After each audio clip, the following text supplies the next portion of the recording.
Comme on se retrouve?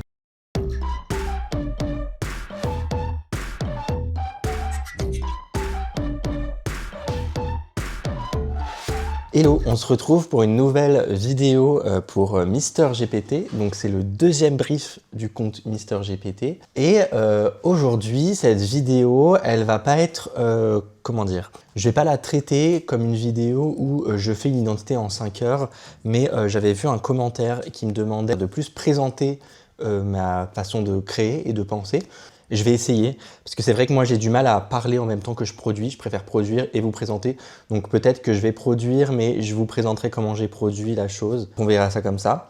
Donc le deuxième brief, il s'appelle, donc attendez, je vais me décaler pour vous l'afficher certainement là. Le deuxième brief, c'est Silène, c'est dans le secteur d'activité bouteille de vin, une cible bobo trentenaire et le positionnement, on est plus sur un positionnement de dégustation. L'histoire de la marque, c'est Silène, c'est l'élégance d'un vin qui ne se presse pas. Une bouteille pensée pour ceux qui aiment les belles choses sans jamais trop en faire.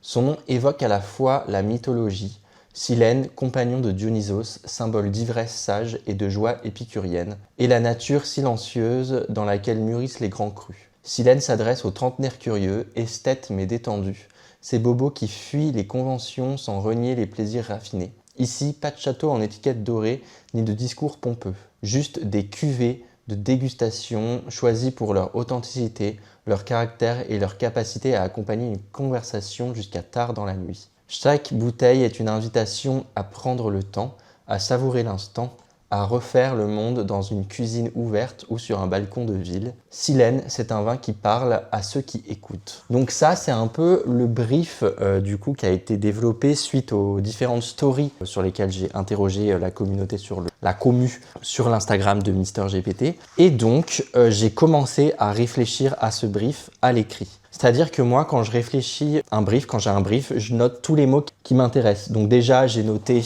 hop, j'ai ma petite double page d'écriture. Donc tout simplement, quand j'ai eu le brief, j'ai regardé Silène. J'ai vu que c'était bouteille de vin, dégustation. Je sais que c'est bobo, je le garde dans un coin de ma tête. La cible, je la garde dans un coin de ma tête. Et donc j'ai commencé à me renseigner sur ce qu'était Silène. Qu'est-ce que voulait dire ce nom? Au-delà, effectivement, du fait qu'il y ait la mythologie, on peut savoir que c'est aussi une plante herbacée qui a une couleur rose-violette.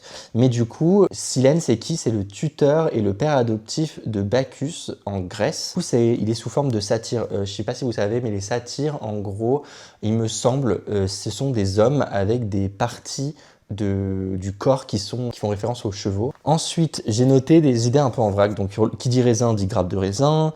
Il y a création du vin avec les pieds, qui me faisait un peu rire, de me dire, voilà, on piétine, enfin, je sais pas pourquoi. Bref, c'est dans ma tête. Il y a aussi l'idée que Silène, c'est quelqu'un qui est lié à la créativité musicale, à l'extase prophétique, à la joie ivre, aux danses et aux gestes ivres. Ça, c'est intéressant, dans le sens où la joie ivre, aux danses et aux gestes ivres, il y a vraiment une volonté derrière cette recherche historique de se dire qui était Silène, comment il vivait, et c'était juste un bon vivant.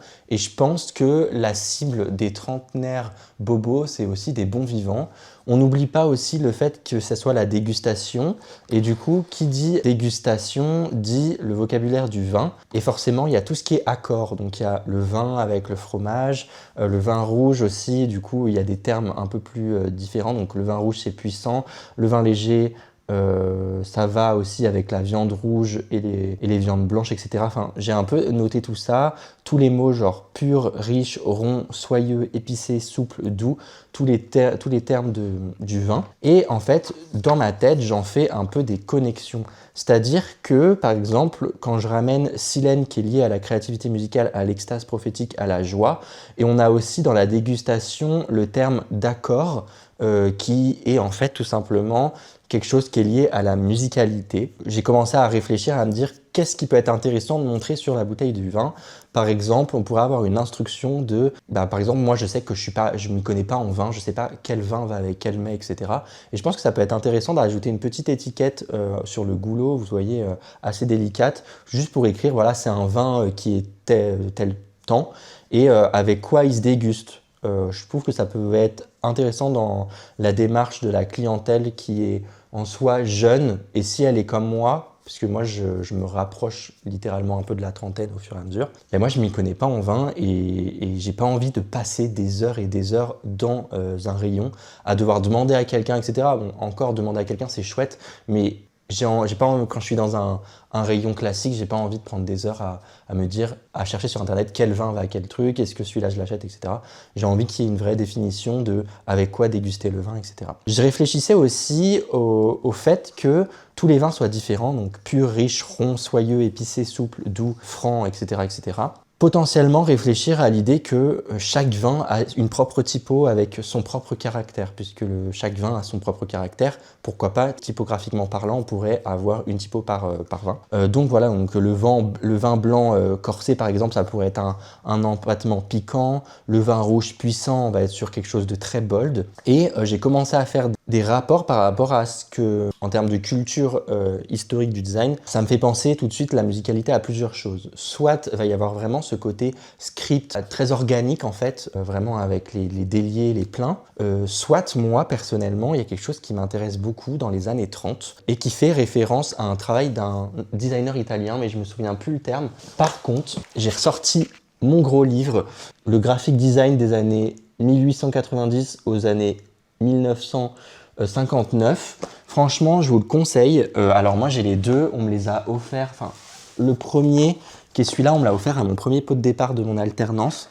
Et je m'en sers encore. Enfin, franchement, moi, je trouve ça trop chouette. Et le deuxième, qui traite des années 60, j'arrive pas à le porter, des années 60 à aujourd'hui, aussi très très bien. Celui-là, je crois que c'est un cadeau d'anniversaire ou un cadeau de Noël. Bref, je les ai pas achetés. Et franchement, je crois que c'est l'une des meilleures choses qu'on peut offrir à un jeune designer. Oh, ils sont très lourds. Un jeune designer, parce qu'en fait, c'est rempli de références visuelles et tout est expliqué. Et en fait, on a toute l'histoire en fait visuelle du design. Et donc, moi, ce qui m'intéresse, c'était plus dans les années 30.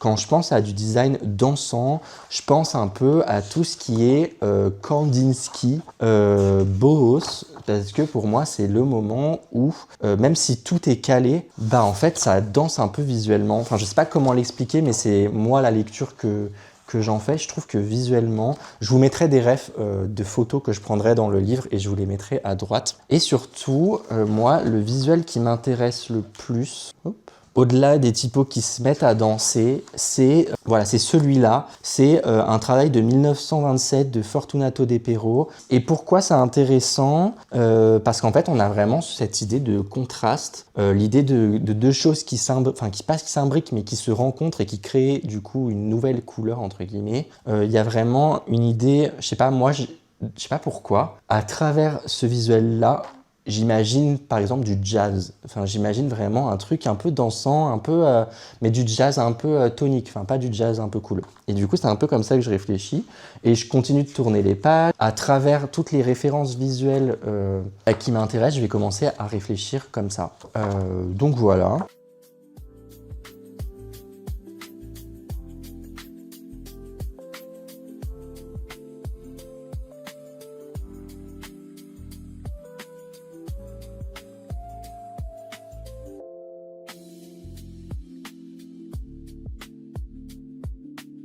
Bon, alors une fois que j'ai choisi un peu toutes mes refs dans mes différents livres et que j'ai tout pris en photo, je vais tout mettre sur mon ordinateur et je vais commencer à chercher aussi d'autres références qui s'approchent ou que je n'ai tout simplement pas dans mes livres pour tout mettre sur un mood board. Donc je vais faire ça tout de suite et je vous montre le mood board.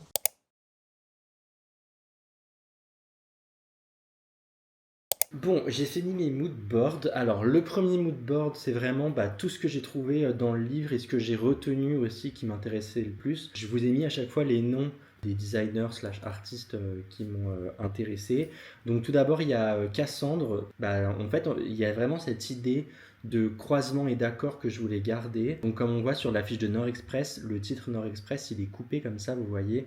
Donc il y a cette idée d'entrechoc, de croisement, du coup d'accord qui me fait penser à ça. Et c'est surtout aussi au niveau des typographies, par exemple dans La Route Bleue, je trouve ça assez intéressant les typographies utilisées et j'avais envie de m'intéresser à ça. Pareil pour Jean Carlu avec du coup au niveau de Odéon, le OD, éon, la coupure.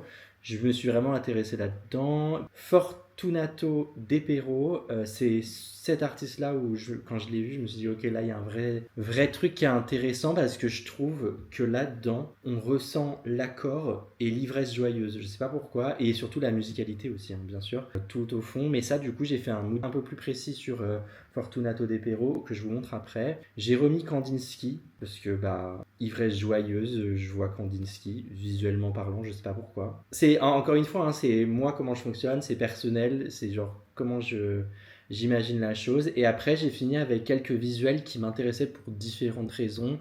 Publicita, j'aimais bien la façon dont c'était agencé, c'était assez, enfin, je trouve ça assez joyeux, voilà, tout simplement. Pareil pour Chrome Boys, et encore une fois, là, pour le coup, on est encore plus dans la musicalité, et je trouve qu'il y a quelque chose qui fonctionne vraiment pas mal. Après, pour l'alcool de menthe, c'était plus la typographie qui m'intéressait, mais encore une fois, c'est vraiment une recherche un peu globale, et du coup, sur la dernière affiche ciné, pareil, la typo qui est coupée, mais surtout la forme du E, je l'ai beaucoup aimé. Il y a une approche un peu humaniste que j'aime beaucoup. Et donc, après, j'ai fait un autre mood board en faisant des recherches un peu plus approfondies sur Fortunato Depero, et j'ai trouvé des œuvres qu'il faisait pour Campari, que je trouve ultra bien. En fait, c'est littéralement l'idée que je voulais un peu extraire dans tous les cas du mood board, mais en fait, c'est comme si ça avait déjà été fait, donc c'est pas grave. Je vais repartir un peu de cette idée en essayant d'ajouter un twist un peu plus contemporain, moderne, pardon. On va voir comment je peux m'en sortir de ça, mais je trouve que il y a quelque chose là qui est vraiment pas mal dans ce travail-là. Et donc, j'ai fait un nouveau mood board. Le mood board, du coup, avec différentes références. Des références que j'ai personnelles et des références que j'ai trouvées dans le livre. Donc, il y a ce travail qu'on a vu précédemment de Joss Van Workum, je sais pas, avec du coup le saxophone et les lettres. Il y a des travaux que j'ai trouvés sur Pinterest, donc qui n'ont pas forcément de nom, du moins j'ai pas trouvé le nom sur Pinterest. Donc par exemple les deux tasses à café qui se rencontrent avec ce dégradé à l'intérieur que je trouve assez intéressant. En fait, c'est vraiment dans la couleur qui est amenée dans cette rencontre que je trouvais ça intéressant. Brand Brothers, qui est une agence de design qui a fait une identité. Alors, je sais plus pourquoi c'est l'identité, mais quand bien même, ce qui m'intéressait là-dedans, c'était encore une fois la rencontre, et j'y vois encore une musicalité. Je sais pas si je suis fou, mais en tout cas, moi, quand j'imagine de la musicalité, j'y vois un peu ce truc-là, un peu plus festif, un peu plus de rencontre autour d'une table. On se rencontre autour d'une table, il y a des discussions, il y a des sujets, tout se rencontre, il y a les accords entre le vin et le mets. Enfin bref, j'ai réfléchi vraiment comme ça. Il y avait cette idée de la texture que je trouvais pas ça, enfin, je trouvais ça pas bête en soi. Donc je l'ai posé aussi là, comme ça on verra ce que j'en fais, si j'en fais quelque chose. Il y a ce travail que j'ai trouvé sur Pinterest, pareil, de Arsène Molakev, j'espère que je prononce bien. Pareil, ramener en fait cette idée comme Fortunato Depero, mais sur le vin tout simplement en idée beaucoup plus sobre. J'ai gardé la typo de Jean Carlu, Kandinsky, et il y a cet artiste-là que j'adore, qui est un artiste italien qui s'appelle Giacomo Bagnara. Pareil, en fait, c'est de la simplicité à chaque fois, je trouve. Tout est travaillé en vecteur, il me semble. Mais sur la canette de Coca-Cola, il y avait encore une fois cette rencontre qui m'intéressait, et c'est pas la première fois que je le vois travailler comme ça. Pareil sur les sucettes, il y a cette idée de rencontre, mais en dégradé. On a en fait un mood board, et donc là l'idée c'est que via mes petits croquis que j'ai fait sur mon carnet sur cette page là, je puisse retrouver en fait une typographie, réfléchir à comment positionner les choses, etc. Donc je vais faire une recherche typo, je vais faire une recherche logotype, et je vais essayer de réfléchir à un système dynamique pour animer en fait cet univers. En fait, comment Silène, au fur et à mesure de la soirée, ça se déploie, vous voyez. Comment une soirée en buvant du Silène se déploie. C'est l'énergie que j'ai envie de retransmettre sur le packaging de la bouteille et sur l'univers de Silène. L'idée, c'est un peu de tester des typos et de tester des mises en forme. Je vais faire un enregistrement d'écran pour pouvoir vous montrer mon avancement et comment je réfléchis les typos. Et on se retrouve juste après.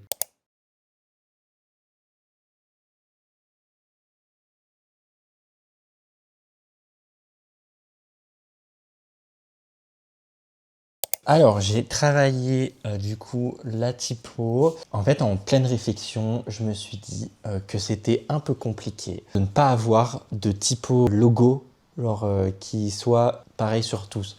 C'est-à-dire qu'au début, je me suis dit ça pourrait être trop chouette d'avoir un logo différent par bouteille. mais bah, ça rendait la chose un peu complexe. Donc ce que j'ai fait, c'est que je me suis dit que j'aurais voulu avoir un typogramme ultra basique, bâton humaniste, typo sans sérif. C'est ce que j'ai fait. J'ai choisi la typo qui s'appelle Liebling, Liebling sur Adobe Font. Et en fait, à partir de mes différents vins, j'ai cherché des typographies qui ont un caractère qui me faisait penser tout simplement au caractère du vin. Donc par exemple, j'ai pris 3 vins avec 3 caractères différents, à savoir le vin léger, le vin puissant et le vin rond. Comme ça, on a vraiment 3 caractères typographiques différents. La typo pour léger, j'ai choisi une typographie un peu art déco, très fine, enfin qui peut être très fine, avec ces boucles de E qui sont en hauteur, donc qui inspire la légèreté. Pour la puissance, j'ai choisi une mécane avec des empattements bien carrés, bien puissants, pour montrer tout simplement la puissance. Et pour la rondeur, j'ai choisi une typo sérif ronde qui s'appelle la Chubo variable. Il me semble qu'elle est gratuite en plus celle-ci, donc si elle vous intéresse, n'hésitez pas à aller taper sur Google. Et voilà, donc je la trouvais intéressante parce que dans les empattements, il y a des... c'est creusé, donc pour ce côté un peu rond, je trouvais ça chouette. Et à partir de ça, je me suis dit, il y a la typo avant le repas et la typo après le repas. Donc on peut avoir cette idée de variabilité dans la typo si dans la marque future on veut créer des animations, etc. J'avais envie de potentiellement créer des animations, vous savez, où au début la typographie elle est toute light et elle grossit, en même temps elle commence à se juxtaposer l'une avec les autres pour avoir cette rencontre et mettre en avant l'idée d'accord, etc. Et du coup, pour mettre en avant la marque, comment elle se positionne, donc on a silène vin léger, silène vin puissant, silène vin rond, avec des typos différentes. Ça serait plus pour les étiquettes. Donc j'ai commencé à travailler visuellement comment j'imagine le packaging. En fait, je me suis dit ça serait trop chouette d'avoir nos gros jeux typos sur l'intégralité de la bouteille, et en fait l'étiquette serait juste une étiquette sur le goulot toute sobre qui serait du coup les indications de la marque, à savoir du silène, le vin, quel est le vin, est-ce qu'il est vin doux, vin riche, etc. et les accords de ce vin là, et de l'autre côté on aurait les spécificités techniques, à savoir QR code, etc., etc. Tout ça mis là-dedans. Donc je sais qu'il y a des spécificités dans le vin, mais là c'est un projet personnel, donc je ne vais pas réfléchir à me dire où est-ce que je dois mettre l'appellation, où est-ce que je dois mettre, etc., etc. J'ai envie que ça soit un projet pur kiff. J'en suis arrivé là. Maintenant, ce qui va se passer, c'est que je vais travailler des couleurs, je vais travailler l'étiquette aussi, et je vais réfléchir à comment est-ce que je fais en sorte que l'étiquette soit, à savoir est-ce que c'est l'étiquette qui est colorée, est-ce que c'est la typo qui est colorée, toute cette réflexion-là, sachant que j'ai vraiment envie, à travers du coup le croisement de nos formes qui crée des nouvelles formes, j'ai envie de laisser passer potentiellement la bouteille de vin. En fait, ça serait des espèces de gros stickers trop chiants à poser, ou je ne sais pas trop comment ça pourrait être fait dans la vie réelle, mais j'ai envie d'avoir une espèce de finesse qui permette de voir le vin au milieu de la rencontre. Donc, je vais me poser là-dessus un petit peu et je reviens vers vous après. Voilà. Alors, ce qui s'est passé maintenant que j'ai défini un peu mes packaging, etc., j'ai défini les couleurs selon un peu les définitions que j'ai pu lire selon comment on définissait les vins. C'est-à-dire, qu'est-ce que c'est, vin puissant, qu'est-ce que c'est, vin rond, qu'est-ce que c'est. Et du coup, j'ai attribué des couleurs tout en restant et en essayant de rester dans un univers un peu populaire, pop. Alors, pour ce qui est du léger, j'ai choisi un bleu, un baby blue avec un gris un peu nuageux, un peu doux, très léger au final. Pour ce qui est puissant, j'y suis allé à fond. J'ai pris un rouge et un orange pour vraiment créer. C'est comme un coucher de soleil. Un coucher de soleil, c'est puissant, moi, je trouve. Donc, j'ai un peu pris ça. Et pour ce qui est du vin rond, j'ai lu... Alors, attendez, parce que je reprends les définitions. J'ai lu que c'était, du coup, un vin qui laissait une impression de vin souple, moelleux et sans âpreté. Je suis parti sur des couleurs assez acidulées ensemble, donc le rose et le jaune. Après ça, j'ai travaillé du coup les étiquettes qui seront visibles, à savoir silène G accordé avec de la viande rouge ou blanche. Et après, je me suis amusé à tester différentes mises en avant, à savoir est-ce que sur l'étiquette je veux du dégradé, est-ce que le dégradé n'est que sur la typo et l'animation typo sur le packaging, est-ce que l'habillage est tout neutre, voilà, et j'ai choisi au final de partir sur un dégradé sur l'habillage avec une étiquette neutre qui est pour moi, je trouve, assez repérable. En fait, c'est très signalétique d'un coup. Le haut du goulot avec l'étiquette colorée est identifiable et après on a vraiment ce jeu typo coloré sur tout le reste de la bouteille. Donc je vais m'arrêter là sur ce projet là. Ce qui va se passer maintenant, c'est que je vais faire plein de mock-up. On se retrouve après avec tous les mock-up, toutes les mises en avant. Je sais pas si je vais avoir le temps de faire des animations typo. J'aimerais bien. Si je n'ai pas le temps, je les ferai peut-être ce week-end et du coup, vous les verrez sur mon post Instagram. Donc, je vous invite à aller me suivre sur Instagram, sur mon compte perso, mais aussi sur le compte de MrGPT pour les prochains briefs. Et on se retrouve juste après.